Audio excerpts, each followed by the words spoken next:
Yung alam mo patay na yung tao, nakita mo sa kabaong, nakita mo sa ataol, tapos ililibing ito, right? And after mga, alam niyo po ba, 6 months lang, parang nasatisfy na yung mga maggots, yung mga uod, para doon sa kumakain ha. Tapos, labas na yung mata, labas na yung buto, kalansay na o balangkas na. Okay, hanggang sa 1 year lang pala, bungo na eh.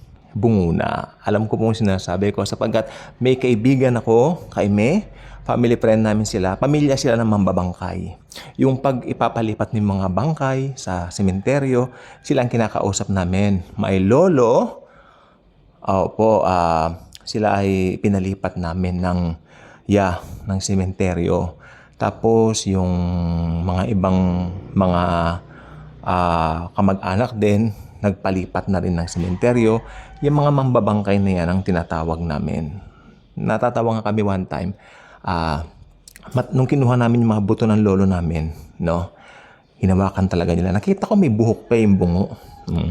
Tapos, hindi pa ako pinapanganak nung namatay yun, pero nakita ko na rin lolo ko ng personal kako kasi maski hindi ko siya naabutan kako, yung nakita ko yung bungo, talaga yung bungo, may buhok pa. Oo, ayun.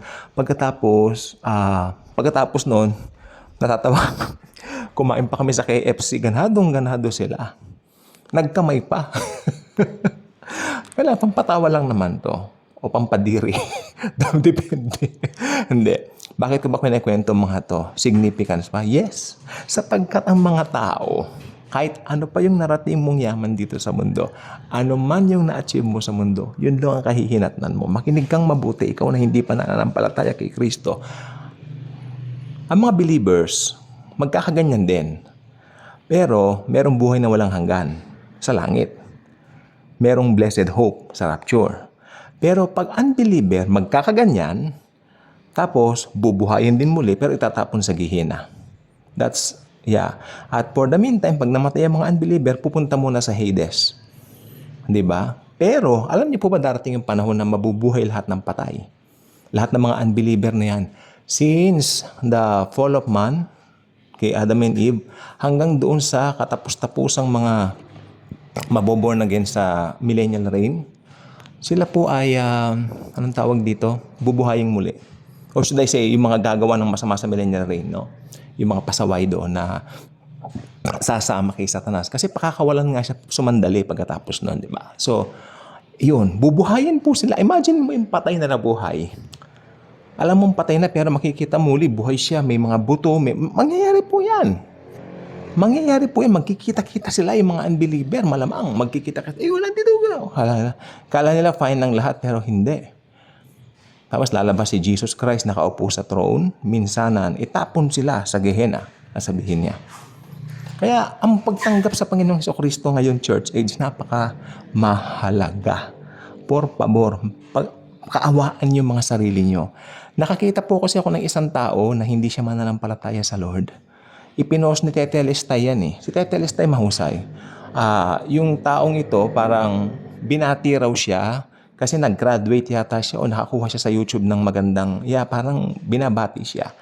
Bakit daw ba kay God ibibigay yung credit? Dapat daw sa kanya. Then I found out, hindi pala siya Christian, wala siyang Christian background. Ang Diyos daw niya elepante kasi from Thailand daw siya. Kahabag-habag. No? Ano man ang narating niya sa mundo, pero mapapahamak naman ang kaluluwa mo, yes. Parang pinagtatawanan niya yung mga Christian doctrine. Alam nyo, sabi nga ni Tete Lestay, mahusay si Tete Lestay eh, wag na ninyong pansinin yan, sabi niya. Kasi, maski anong bato nyo ng verse diyan, hindi naman niya hindi naman niya papansinin. Di ba, pa nagdi-debate tayo, halimbawa nakikipag-debate tayo sa mga kapwa natin mga born again na ibang paniniwala, okay lang makipag-debate doon. Although hindi pa rin sa akin, ayaw ko pa rin. Pero kung makipag-debate, ayos lang din kasi batuhan mo man siya ng talata, babatuhan ka rin niya ng talata. Ibig sabihin, dalawa kayo, naniniwala kayo na yung Word of God, words talaga ni Jesus yon na buhay. Na yun lang ang dahilan. Sola Scriptura talaga tayo.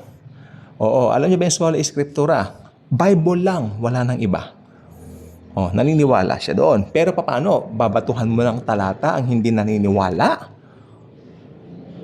Ayun ang malaking kakatwa. Ayun ang sinasabi ng Lord na huwag mo ibabato sa mga pigs, sa mga baboy, sa mga swines, ang kanyang banal na salita. Dahil napaka-importante nun. Hindi mo pwedeng batuhin ng mga talata ang naniniwalang Diyos ang elepante.